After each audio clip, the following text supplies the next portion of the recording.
Warren Buffett नाव ऐकल्यानंतरच तुमच्या लक्षात आलं असेल की हा गुंतवणूक महागुरू आहे. नेमक्याचं जीवन कसं होतं, त्यांनी आता 94 वर्षी रिटायरमेंट घेतल्यानंतर पुढं काय असणार आहे याची माहिती आपल्याला निश्चितपणे मार्गदर्शक ठरेल. तर चला मग वॉरेन बफेना समजावून घेऊया.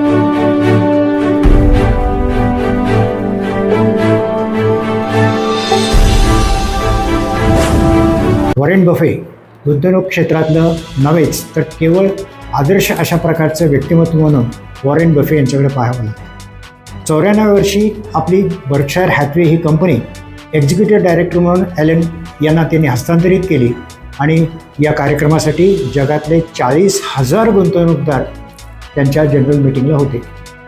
एक अतिशय महत्त्वाचा प्रसंग म्हणून याच्याकडे त्यांनी पाहणं हे महत्त्वाचं ठरतं. पण त्याहीपेक्षा महत्त्वाचं एक गुंतवणूक मार्गदर्शक, एक गुंतवणूक गुरु म्हणून वॉरेन बफे यांचे धडे आजही तितकेच महत्त्वाचे आहेत. फार सोपे आहेत, पण फार सोपी असलेली गोष्ट कदाचित आपल्याला लवकर पचत नाही असा एकंदरीत प्रभाव दिसतो. मित्रहो, गुंतवणूक करताना नेमकं काय विचार केला पाहिजे? वॉरेन बफेने आपल्या संपूर्ण जीवनात कशाप्रकारे गुंतवणुकीची धोरणं वापरली आणि त्याच्यातून जगातल्या श्रीमंत व्यक्तींच्या यादीमध्ये त्यांनी आपलं स्थान पक्कं केलं. खरं तर आपण देखील आपल्या जीवनात त्यांचे धडे जर गिरवले तर निश्चितपणे तुम्हाला त्याचा उपयोग होऊ शकेल. प्रत्येकाला लग्न करावं लागतं. आपली बायको कशी निवडावी याच्यावरती त्यांनी एक अतिशय साधं सूत्र दिलं आहे.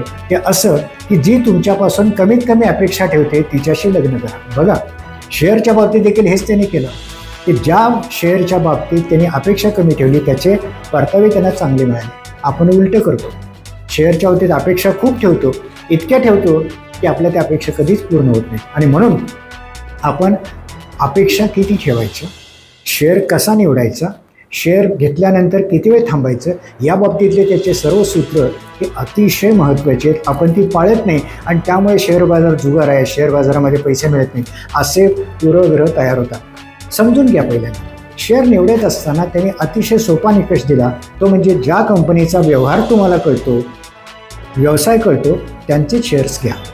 कोका कोला, जिलेट ही त्यांची निवड आहे. साधी गोष्ट आहे. कुठल्याही हॉटेलमध्ये गेल्यानंतर कोका कोला आपल्याला दिसतो, आपण घेतो. कंपनी काय करते माहिती आहे? जिलेट ही दाढीचा ब्लेड बनवणारी कंपनी. साधं सूत्र आहे, जोपर्यंत पुरुष जमात आहे तोपर्यंत त्यांना दाढी येणार, तोपर्यंत त्यांना जिलेट वापरावं लागणार. त्यामुळे त्यांनी जिलेटची निवड केली. अशा पद्धतीनं जर आपल्याला कळणाऱ्या व्यवसायात आपण गुंतवणूक केली तर आपण निश्चितपणे चांगले गुंतवणूकदार होऊ शकतो. पण कधी? वेळी महत्त्वाची आहे. आणि बऱ्याच वेळेला लोकांचा समज असा असतो की ज्यावेळेला मार्केट पडलेलं असतं त्यावेळेला गुंतवणूक करायची, मार्केट वाढलेलं असतं त्यावेळेला मात्र गुंतवणूक कशात करावी याच्यावरती प्रश्न येतात. इथं आपण लक्षात घेतलं पाहिजे की बाजारासाठी वाट पाहणं महत्त्वाचे. अशी संधी फार लवकर येत नसते. त्यांनी असं म्हटलेलं आहे की त्यांच्या 50 वर्षाच्या गुंतवणूक कालखंडामध्ये फक्त 6 ते 7 वेळाच आम्हाला गुंतवणूक संधी आली असं ते म्हणतात. म्हणजे इतका वेळ ते वाट पाहत होते. शेअर बाजार चढ उताराचा असतो, पण चांगला उतार ज्यावेळेला आलेला असतो अशा वेळेला ते गुंतवणूक करतात आणि कंपन्यांचा अभ्यास मात्र सातत्याने करतात. त्यामुळे अभ्यासाला पर्याय नाही. सातत्यपूर्ण अभ्यास करत करत त्यांनी गुंतवणुकीच्या संधी शोधल्या, त्या पकडल्या. आणि महत्त्वाचं म्हणजे एकदा गुंतवणूक केल्यानंतर किती कालखंड थांबायचं याचं उत्तर त्यांचं एकच आहे, कायमचं. म्हणजे गुंतवणूक केल्यानंतर चांगली कंपनी निवडल्यानंतर ती कायमची आपल्यासोबत असते हा त्यांचा परिपाठ आहे. बऱ्याच वेळेला असं सांगतात की डोंट मॅरी विथ द शेअर, शेअरशी लग्न करू नका, शेअरबरोबर कायमचे थांबू नका, थोडा पैसा कमवा, बाहेर पडा. अशा प्रकारचं चर्निंग, अशा प्रकारे सातत्याने देवघेव केणारे फक्त ब्रोकरला मोठे करतात, स्वतः गरीब राहतात. त्यामुळे चांगले शेअर्स निवडा आणि थांबा.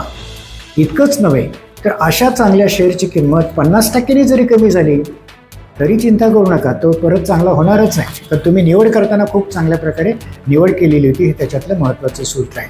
त्यामुळे एकदा चांगले शेअर निवडा, अभ्यासपूर्वक निवडा, संयम ठेवा. आणि हा संयम ठेवलात तर निश्चितपणे तुमचे परतावे चांगले राहतातच.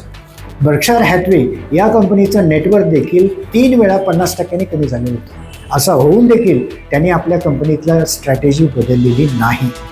अनेक कंपन्या अशा त्यांना वाटत होत्या की त्याच्यामध्ये गुंतवणूक केली जावी, पण त्या त्यांनी केली नाही, कारण त्याचा बिझनेस त्यांना कळत नव्हता.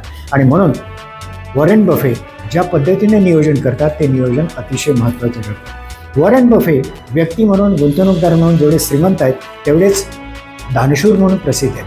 आपल्याला माहिती असेल मेरिला बिल गेट फाउंडेशन, जी फाउंडेशन गरीब देशातल्या लोकांच्या आरोग्यासाठी काम करते, त्या फाउंडेशनला आपल्या संपत्तीची निम्मी संपत्ती दान म्हणून दिलेली आहे. आणि आज देखील आत्ता देखील ते हेच म्हणतात की माझ्या मालमत्तेचा 99% वाटा आम्ही दानधर्मासाठी देणार. याचा अर्थ तुकोबांनी जे सांगितलं, जोडून या धन उत्तम व्यवहारे उदास विचारे वेच करी, हे त्यांनी समोर ठेवलेलं होतं.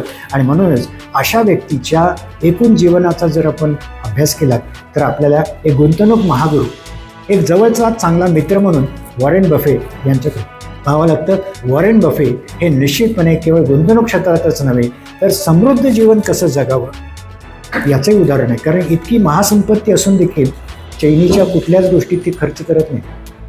स्वतःचं जीवन अतिशय सोपं साधं ठेवलेलं आहे. स्वतःची गाडी अनेक कालखंडात ती स्वतः चालवत होते. स्वतःचं घर सोपं साधंच ठेवलेलं आहे. त्यामुळे पैसा आकाराने खर्च करायचा नाही, चांगल्या ठिकाणी गुंतवायचा आणि आपलं जीवन आपल्या मनाप्रमाणे जगायचं हे त्यांचं उद्दिष्ट आहे. शेवटी आपल्या सफल जीवनाच्या बाबतीत ते म्हणतात की मला जे करायचं ते मला अतिशय आनंदानं करता आलं, मला दुसऱ्यासाठी काम करावं लागलं नाही, हा माझ्या जीवनातला अतिशय महत्त्वाचा आनंदाचा भाग ते समजतात.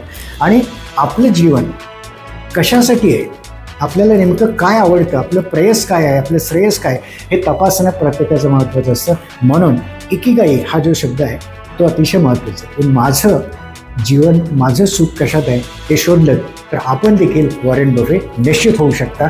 धन्यवाद.